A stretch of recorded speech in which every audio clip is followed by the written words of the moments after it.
സകലത്തിന്റെയും സൃഷ്ടാവും പിതാവുമായ ദൈവത്തിന്റെയും കർത്താവായ യേശുക്രിസ്തുവിന്റെ നാമത്തിൽ ഏവർക്കും സ്നേഹവന്ദനം.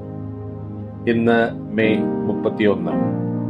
ഇന്ന് നമ്മൾ വായിക്കുന്ന ആദ്യത്തെ വായനാഭാഗം യോശുവ 17. യോശുവ 17-ാം അധ്യായം 1-ാം വാക്യം മുതൽ. യോസേഫിന്റെ ആദ്യജാതനായ മനശ്ശെയുടെ ഗോത്രത്തിനും ഓഹരി കിട്ടി. മനശ്ശെയുടെ ആദ്യജാതനും ഗിലെയാദിന്റെ അപ്പനുമായ മാഖീർ യുദ്ധവീരനായിരുന്നതുകൊണ്ട് അവന് ഗിലെയാദും ബാശാനും ലഭിച്ചു. മനശ്ശെയുടെ ശേഷം പുത്രന്മാരായ അബിയേസന്റെ മക്കൾ, ഹേലേക്കിന്റെ മക്കൾ, അസ്രിയേലിന്റെ മക്കൾ, ശേഖേമിന്റെ മക്കൾ, ഹേഫേരിന്റെ മക്കൾ, ചെമീദാവിന്റെ മക്കൾ എന്നിവർക്കും കുടുംബമായി ഓഹരി കിട്ടി. ഇവർ കുടുംബമായി യോസേഫിന്റെ മകനായ മനശ്ശെയുടെ മക്കൾ ആയിരുന്നു. എന്നാൽ മനശ്ശെയുടെ മകനായ മാഖീറിന്റെ മകനായ ഗിലെയാദിന്റെ മകനായ ഹേഫേരിന്റെ മകൻ ശെലോഫഹാദിന് പുത്രിമാരല്ലാതെ പുത്രന്മാർ ഇല്ലായിരുന്നു. അവന്റെ പുത്രിമാർക്കും മഹ്ള, നോവ, ഹൊഗ്ല, മിൽക്ക, തിർസ എന്നു പേരായിരുന്നു. അവർ പുരോഹിതനായ എലയാസന്റെയും നൂന്റെ മകനായ യോശുവയുടെയും പ്രഭുക്കന്മാരുടെയും മുമ്പിൽ അടുത്തു ചെന്ന്, ഞങ്ങളുടെ സഹോദരന്മാരുടെ കൂട്ടത്തിൽ ഒരു അവകാശം ഞങ്ങൾക്ക് തരുവാൻ യഹോവ മോശയോട് കൽപ്പിച്ചിട്ടുണ്ട് എന്ന് പറഞ്ഞു.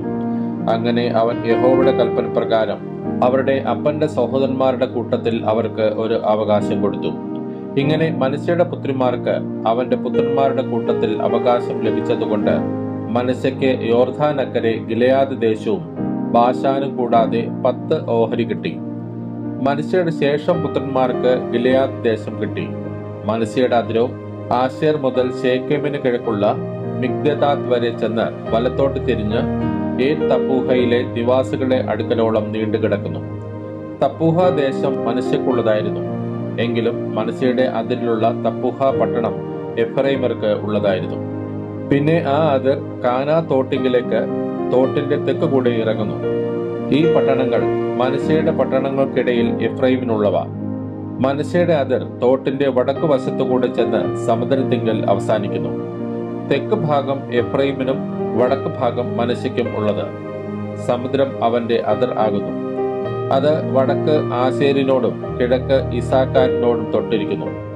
ഇസാക്കാരിലും ആശേരിലും മനശ്ശെക്ക് ബേത്ത്ശെയാനും അതിന്റെ അധീന നഗരങ്ങളും, ഇബ്ലയാവും അതിന്റെ അധീന നഗരങ്ങളും, ദോർ നിവാസികളും അതിന്റെ അധീന നഗരങ്ങളും, ഏൻദോർ നിവാസികളും അതിന്റെ അധീന നഗരങ്ങളും, താനാക് നിവാസികളും അതിന്റെ അധീന നഗരങ്ങളും, മെഗിദോ നിവാസികളും അതിന്റെ അധീന നഗരങ്ങളും ഉണ്ടായിരുന്നു. 3 മേടുകൾ തന്നെ. എന്നാൽ മനശ്ശെയുടെ മക്കൾക്ക് ആ പട്ടണങ്ങളിലെ നിവാസികളെ നീക്കിക്കളവാൻ കഴിഞ്ഞില്ല. കനാന്യർക്ക് ആ ദേശത്തിൽ തന്നെ പാർപ്പാനുള്ള താല്പര്യം സാധിച്ചു. എന്നാൽ ഇസ്രായേൽ മക്കൾ ബലവാന്മാരായി തീർന്നപ്പോൾ അവരെ നീക്കിക്കളയാതെ അവരെ കൊണ്ട് ഊഴിയവേല ചെയ്യിച്ചു. അനന്തരം യോസേഫിന്റെ മക്കൾ യോശുവയോട്, യഹോവ ഇതുവരെ ഞങ്ങളെ അനുഗ്രഹിച്ച് ഞങ്ങൾ ഒരു വലിയ ജനമായി തീർന്നിരിക്കെ ഒരു നറുക്കും ഓഹരിയും മാത്രം നീ ഞങ്ങൾക്ക് തന്നത് എന്ത് എന്ന് ചോദിച്ചു. യോശുവ അവരോട്, നിങ്ങൾ വലിയൊരു ജനമെങ്കിൽ എഫ്രൈം പർവ്വതം നിങ്ങൾക്ക് വിസ്താരം പോരാത്തതാകൊണ്ട് കാട്ടുപ്രദേശത്ത് ചെന്ന് പെരിസ്യരുടെയും മല്ലന്മാരുടെയും ദേശത്ത് കാടുവെട്ടി സ്ഥലമെടുത്തുകൊള്ളുവിൻ എന്ന് ഉത്തരം പറഞ്ഞു. അതിന് യോസേഫിന്റെ മക്കൾ, മലനാട് ഞങ്ങൾക്ക് പോരാ. ബേത്ത്ശെയാനിലും അതിന്റെ അധീന നഗരങ്ങളിലും ഇസ്രായേൽ താഴ്വരയിലും ഇങ്ങനെ താഴ്വീതി പ്രദേശത്ത് പാർക്കുന്ന കനാന്യർക്കൊക്കെയും ഇരുമ്പ് രഥങ്ങൾ ഉണ്ട് എന്ന് പറഞ്ഞു. യോശുവ യോസേഫിന്റെ കുലമായ എഫ്രൈമിനോടും മനശ്ശെയോടും പറഞ്ഞത്, നിങ്ങൾ വലിയൊരു ജനം തന്നെ, മഹാശക്തിയുമുണ്ട്. നിങ്ങൾക്ക് ഒരു ഓഹരി മാത്രമല്ല വരേണ്ടത്, മലനാട് നിങ്ങൾക്കുള്ളത് ആയിരിക്കണം. അത് കാടാകുന്നുവെങ്കിലും നിങ്ങൾ അത് വെട്ടിത്തെളിക്കണം. അതിന്റെ അറുതി പ്രദേശങ്ങളും നിങ്ങൾക്കുള്ളവ തന്നെ. കനാന്യർ ഇരുമ്പ് രഥങ്ങൾ ഉള്ളവരും ബലവാന്മാരും ആകുന്നുവെങ്കിലും നിങ്ങൾ അവരെ നീക്കിക്കളയും. ഇന്ന് നമ്മൾ വായിക്കുന്ന 2-ാമത്തെ വായനാഭാഗം യെശയ്യാ പ്രവാചകന്റെ പുസ്തകം 23-ാം അധ്യായം. യെശയ്യാ പ്രവാചകന്റെ പുസ്തകം 23-ാം അധ്യായം 1-ാം വാക്യം മുതൽ. സോരിനെ കുറിച്ചുള്ള പ്രവാചകൻ, തർശീസ് കപ്പലുകളെ മുറയിടുവിൻ. ഒരു വീടും ശേഷിക്കാതെ വണ്ണവും പ്രവേശനമില്ലാതെ വണ്ണവും അത് ശൂന്യമായിരിക്കുന്നു. കിത്തീം ദേശത്ത് വെച്ച് അവർക്ക് അറിവ് കിട്ടിയിരിക്കുന്നു. സമുദ്ര തീരനിവാസികളെ മിണ്ടാതെ ഇരിപ്പിൻ. സമുദ്ര സഞ്ചാരം ചെയ്യുന്ന സീദോന്യ വർത്തകന്മാർ നിന്നെ പരിപൂർണയാക്കിയല്ലോ. വലിയ വെള്ളത്തിന്മേൽ സീഹോർ പ്രദേശത്തെ കൃഷിയും നീല നദിയെങ്കിലെ കൊയ്ത്തും അതിന് ആദായമായി വന്നു. അത് ജാതികളുടെ ചന്തയായിരുന്നു. സീദോനെ ലജ്ജിച്ചുകൊള്ളുക, എനിക്ക് നോവ് കിട്ടിയിട്ടില്ല, ഞാൻ പ്രസവിച്ചിട്ടില്ല, ബാലന്മാരെ പോറ്റിയിട്ടില്ല, കന്യകമാരെ വളർത്തിയിട്ടുമില്ല എന്ന് സമുദ്രദുർഗം തന്നെ പറഞ്ഞിരിക്കുന്നു. സോരിന്റെ വർത്തമാനം മിസ്രൈമിലെത്തുമ്പോൾ അവർ ആ വർത്തമാനത്താൽ ഏറ്റവും വ്യസനിക്കും. തർശീസിലേക്ക് കടന്നു ചെല്ലുവിൻ, സമുദ്രതീര നിവാസികളെ മുറയിടുവിൻ. പുരാതനമായി പണ്ടേയുള്ള നിങ്ങളുടെ ഉല്ലസിത നഗരം ഇതാകുന്നുവോ? സ്വന്തകാൽ അതിനെ ദൂരത്ത് പ്രവാസം ചെയ്യുവാൻ വഹിച്ചു കൊണ്ടുപോകും. കിരീടം നൽകുന്നതും വർത്തകന്മാർ പ്രഭുക്കന്മാരും വ്യാപാരികൾ ഭൂമിയിലെ മഹാന്മാരുമായുള്ളതുമായ സോരിനെ കുറിച്ച് അത് നിർണയിച്ചതാ.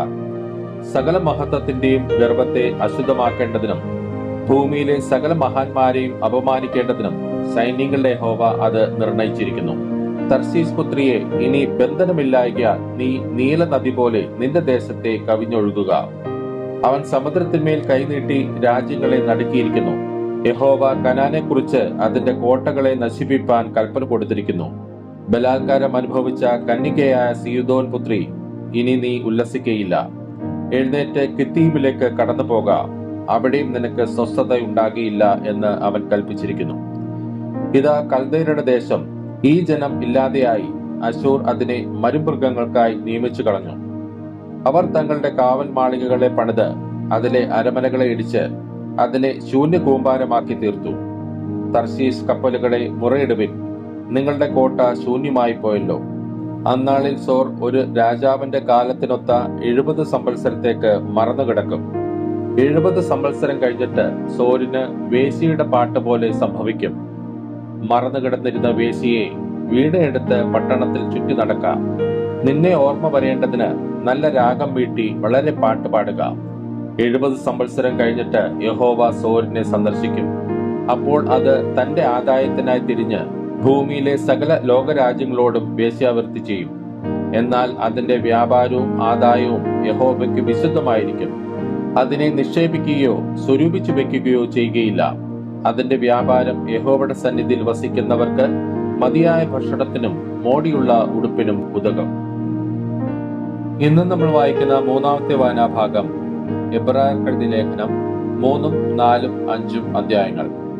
എബ്രായർക്കെഴുതിയ ലേഖനം 3-ാം അധ്യായം 1-ാം വാക്യം മുതൽ. അതുകൊണ്ട് വിശുദ്ധ സഹോദരന്മാരെ, സ്വർഗീയ വിളിക്ക് ഓഹരിക്കാരായുള്ളവരെ, നാം സ്വീകരിച്ചു പറയുന്ന അപ്പോസ്തലനും മഹാപുരോഹിതനുമായ യേശുവിനെ ശ്രദ്ധിച്ചു നോക്കുവിൻ. മോശ ദൈവഭവനത്തിലൊക്കെയും വിശ്വസ്തനായിരുന്നതുപോലെ യേശുവും തന്നെ നിയമിച്ചാക്കിയവന് വിശ്വസ്തൻ ആകുന്നു. ഭവനത്തെക്കാളും ഭവനം ചമച്ചവന് അധികം മാനമുള്ളതുപോലെ യേശുവും മോശയേക്കാൾ അധികം മഹത്വത്തിന് യോഗ്യൻ എന്ന് എണ്ണിയിരിക്കുന്നു. ഏത് ഭവനവും ചമപ്പാൻ ഒരാൾ വേണം. സർവവും ചമച്ചവൻ ദൈവം തന്നെ. അവന്റെ ഭവനത്തിലൊക്കെയും മോശ വിശ്വസ്തനായിരുന്നത് അരുളി ചെയ്യുവാനിരുന്നതിന് സാക്ഷ്യം പറയുന്ന ഭൃത്യനായിട്ടത്രേ.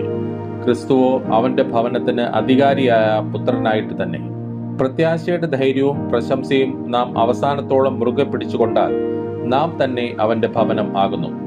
അതുകൊണ്ട് പരിശുദ്ധാത്മാവ് അരുളി ചെയ്യുന്നത് പോലെ, ഇന്ന് നിങ്ങൾ അവന്റെ ശബ്ദം കേൾക്കുന്നുവെങ്കിൽ മരുഭൂമിയിൽ വെച്ച് പരീക്ഷാ ദിവസത്തിലെ മത്സരത്തിൽ എന്ന പോലെ നിങ്ങളുടെ ഹൃദയം കഠിനമാക്കരുത്. അവിടെ വെച്ച് നിങ്ങളുടെ പിതാക്കന്മാർ എന്നെ പരീക്ഷിച്ച് 40 ആണ്ട് എന്റെ പ്രവൃത്തികളെ കണ്ടിട്ടും എന്നെ ശോധന ചെയ്തു. അതുകൊണ്ട് എനിക്ക് ആ തലമുറയോട് നീരസമുണ്ടായി.